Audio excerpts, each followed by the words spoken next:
Hi hello welcome to Jason media.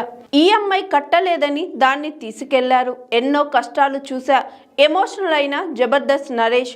Jabardasth ద్వారా మంచి గుర్తింపు తెచ్చుకున్న నటుల్లో నరేష్ ఒకరు.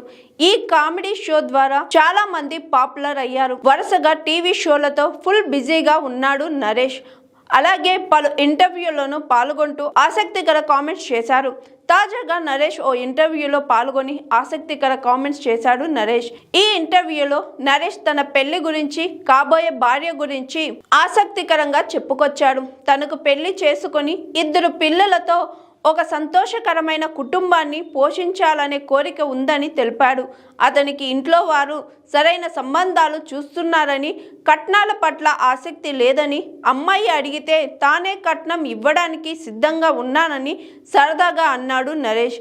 తన కాబోయే భార్య తనకంటే కొద్దిగా ఎత్తుగా ఉండాలని, తన తల్లిదండ్రులను బాగా చూసుకోవాలని, అలాగే తన కెరియర్ పనితీరును అర్థం చేసుకోవాలని చెప్పుకొచ్చాడు. ఈవెంట్లకు వెళ్ళినప్పుడు ఫోన్లు, వీడియో కాల్స్ ద్వారా టచ్లో ఉంటానని, దూరం అవుతున్నానని అనుకోకూడదని తెలిపాడు.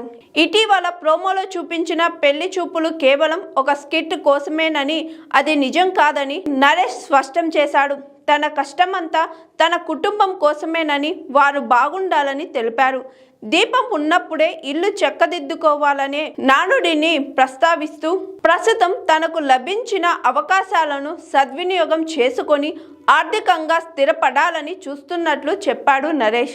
తన కెరియర్ ఎప్పుడు ఎలా మారుతుందో తెలియదనే భయం ఎప్పుడు తనలో ఉంటుందని, అలాగే వ్యాపారం లాంటి ప్రయత్నాల గురించి ఆలోచిస్తున్నానని చెప్పుకొచ్చాడు. తన గతంలోని కష్టాలను గుర్తు చేసుకుంటూ నరేష్ తన బాల్యం నుంచి ఎదుర్కొన్న ఆర్థిక సవాళ్లను వివరించాడు. తన తండ్రి ఆటో ట్రాలీ నడిపేవారని, అది నష్టాలతో నడిచేదని, ఈఎంఐలు కట్టలేక ఫైనాన్షియల్ వాళ్ళు ఆటోను తీసుకెళ్లిపోయారని తెలిపాడు.